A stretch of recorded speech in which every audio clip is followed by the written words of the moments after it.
there's a lot of different ways you can catch somebody's eye. Number one is paying attention. If it was me, my attitude, my effort, and then I got to show a little bit of ability also.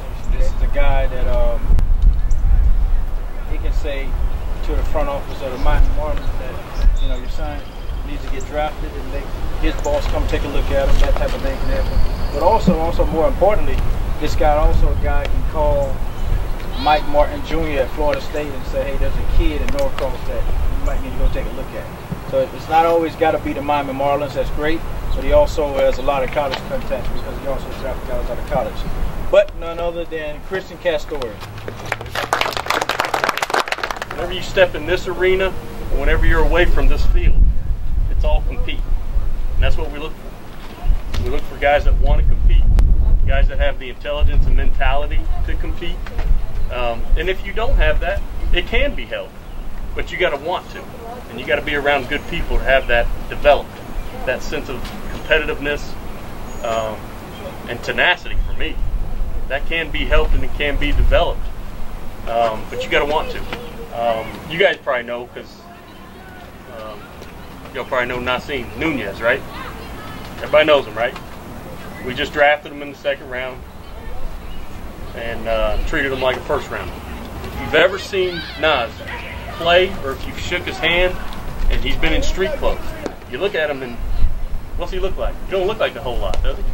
He ain't big. Hey, watch it. He's got an incredible smile. He's not the biggest guy out there. He's not the strongest guy out there. He's one of the fastest guys out there, and he's one of the best defenders out there, right? And he's a productive hitter. The reason we drafted him where we did and treated him like we did and thought of him like we did is because he was one of the best trained ball players in the country in this draft. All right, he's one of the most developed guys in terms of instincts for the game, knowing how to win, find the small edges to victory. That's why we drafted him. We didn't draft him to hit 30 home runs. If he does, that's going to be great. We're going to pay him a lot more in the future. Got to meet a certain standard to play at the major league level. But even the guys that are at the bottom of that standard can outplay the guys that are well above that standard. And for us, and I'm speaking personally for the Marlins, that was what was so valuable about Nasim. So knowing the player before I ever evaluate what he does the spring of his senior year, I got to know the player. And if I believe in the person, that goes a long way, right? You know who you can count on. You know who you believe in. You know the kid that, you know what, I bet that dude's going to be really rich one day. I don't know what he's going to do. He's going to do something. He's going to be successful at it because he's got some sort of internal drive, some sort of internal focus. That's the same stuff we do. The tools are easy. You guys have been scouting since the day you stepped foot on the field, right? If you were one of the smaller dudes, you didn't want to throw with the hardest thrower because you knew who the hardest thrower was. You knew who had the best arm, who had the most power, who the fastest guy was, who your best shortstop was. You guys know all that when you're 6 years old. I know it too when I'm 35, I think, right? You guys have been scouting as long as you've been playing this game, okay? In terms of scouting ability, that's easy.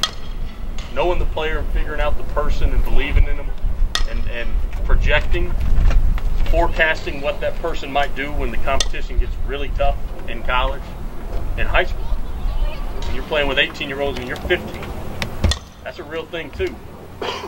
You're a lot more ready for college when you're 19 years old and they're 22, as opposed to 15 and 18-year-olds on the high school field. That's a big jump. What's it take? What am I talking about when I say the makeup of the player, the mentality? I believe in this player or I don't believe in this player, right? That's you're going to hear some cliches here, but they're cliches for a reason. They're stereotypes for a reason, okay? For me personally, I look for tenacity on the field. How much do you get after? How focused are you to compete every play, even when there ain't a play for you? But you're in it. You're going to make something happen. I'm not talking about running from shortstop to second base to fill the ball. I don't want the false hustle. But you're ready. You're ready to make plays. Tenacity. Right? I like tenacious players. Internal focus, all right? Internal focus is not looking in the stands, not worrying about what your coach thinks about that play. He's going to let you know what he thinks. But you got to have some internal confidence and focus. Devotion, work ethic, those are the cliche things, right? That's expected. It is. It's expected. You're supposed to work. You're supposed to work at it. And you're supposed to work at things not only that you're good at, also the things you're bad at. You're slow, get faster. You're weak, get stronger. You can't field a ground ball, figure that out. Make yourself, will yourself to it. There's not a whole lot you guys can't do. Right? Y'all heard that before, right? Put your mind to it, you can do anything. Well, a lot of that's true.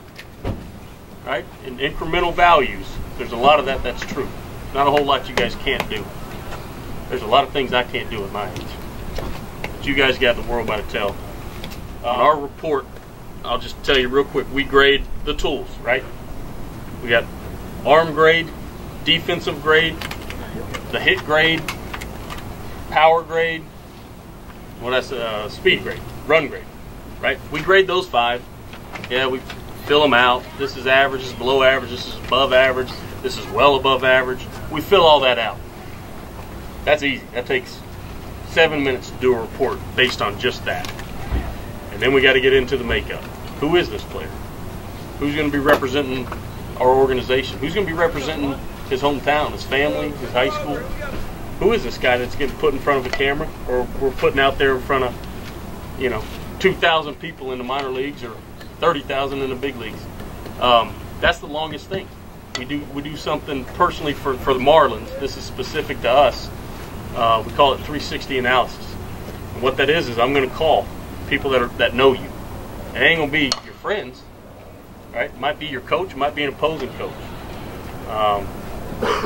Might be a guy that's seen you play a heck of a lot, that has hopefully zero, nothing to gain from your career. That's what I want to find. I want to find a guy that's not leveraged to your career. And those are tough to find that know you. Because a lot of times people have an agenda, but I'm going to call people. That's our 360 analysis. Look at bat speed, life to the body, athleticism, what kind of defender is he? Is he tough? Can he handle that strikeout and have a good at bat the next at bat? Does he take the bat to the field? Does he take his offensive failure to the field? That kind of stuff we look at.